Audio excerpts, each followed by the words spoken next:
And today it's International Women's Day, in fact, so we're focusing on the women in this presidential campaign, the candidates, the spokeswomen, the activists. And from all this, I'm joined by Elena Casas. Happy International Women's Day to you, Elena. The activists, all these different people getting involved. Tell us more. Who are the significant ones? Well, who's the most important woman in Nicolas Sarkozy's campaign team, Le Figaro is asking today. They reckon it's his spokeswoman, Nathalie Kosciusko-Morizet, whose name I hope I've pronounced correctly.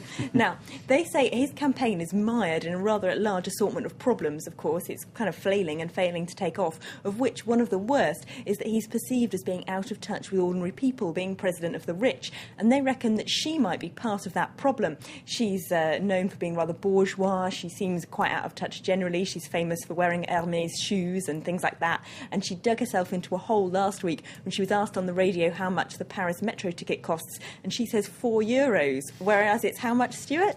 Just over €1, isn't it, for one ticket? It's $1.70. So it's more than that. Stuart is a little bit less out of touch. I have probably. my monthly pass, you see, so there you go. Well, you at least probably a bit less out of touch than Nathalie Kosciusko-Morizet. Now, she's been interviewed by today's Le Figaro, and they actually ask her straight out if she thinks she's about to lose the job of spokeswoman because she keeps making gaffes. Now, she says that she's not concerned about that she's just helping to win over the French public to Nicolas Sarkozy's ideas, and she isn't worried about her own career. But the paper reckons if she keeps making gaffes like that, his campaign is going to be a woman down quite soon. Glad I didn't quite get that caught out, at least. What about the most important woman in François Hollande's campaign team, then? Well, the same paper, Le Figaro, says that it's not his ex and former presidential candidate Ségolène Royal, it's Martine Aubry, his former rival and, of course, former leader of the Socialist Party. She was out campaigning in the north of France yesterday among some of France's poorest people in council estates where two-thirds of people are living on benefits. And the paper says that's where she's a real asset to the Hollande campaign because she's good at listening to their problems, at telling people that his campaign's not concerned with controversies like halal meat. She's concerned with health and education and employment and the issues that really matter to people. She's very good at winning them round, at finding a way to talk to ordinary people, which is something that Hollande's often criticised for appearing a little bit out of touch. Now, of course, there are also women presidential candidates too, of course, most notably, I suppose, Marine Le Pen. She's set to announce proposals aimed at women today. Do we know what she's going to say? Well, she seems to have taken a leaf out of the American Conservatives' book. She plans to announce that she doesn't want abortions to be paid for by the French state anymore later today. Now, this sort of question about abortion and contraception, huge issues in the US. In France, it's a bit of a non-issue, so I'm not totally sure if this is a vote winner, but L'Humanité calls her the woman who hates women in their paper today, because she's made that announcement. And they're also talking about her in Le Parisien. Now, they say that, of course, she's still trying to get hold of those 500 signatures she needs to be on the ballot paper. She needs 500 local mayors, local elected officials to sponsor her, otherwise no one will be voting for her at all because she won't be there. She's only got to 470, they say, and she's got just 8 days left to get hold of them. So her campaign is starting to look a little bit desperate. They're also running out of money. If they get those 500 signatures, then the state will repay a lot of their campaign costs. But at the moment, apparently, she's having to cancel foreign trips planned for campaigning because her campaign just hasn't got any cash. Lots of coverage of that, of course, in the next 8 days. And finally, also some less high-profile women candidates in the race, aren't there? Yes, let's not forget Marine Le Pen isn't the only woman running for the French presidency. There's the environmentalist Eva Joly, who's doing pretty badly in the polls, on about 5%.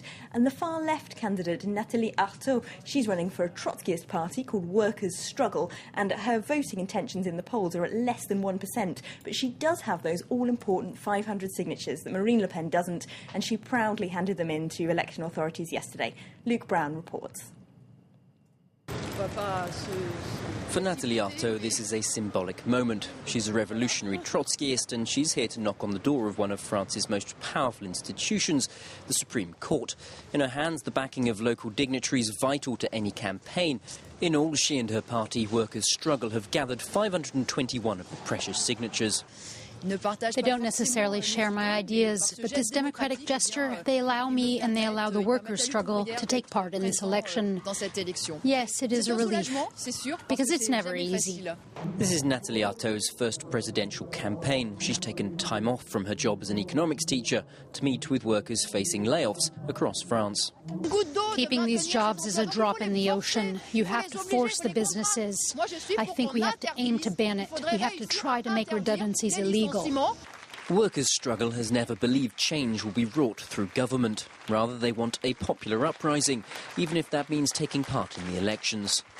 All those who believe that this society of exploitation needs to be overturned and that there's nothing worth keeping from the capitalist system, they have to show it. Even in the elections, we can raise the flag of social revolution. Workers' struggle is proudly independent, rarely making alliances with bigger parties. Indeed, they say the socialists are no better than the conservatives. And while this rally in Nantes in western France is a success, Artaud's poll figures are still stuck at under 1%.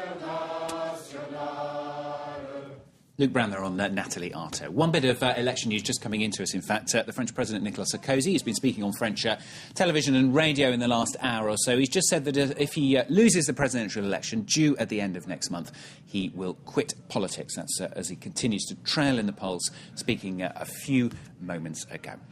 That's it from us on Campaign Chronicles. Thanks, Elena. She'll be back this time, roughly this time anyway, every day, right up and including, of course, the campaign with Campaign Chronicles.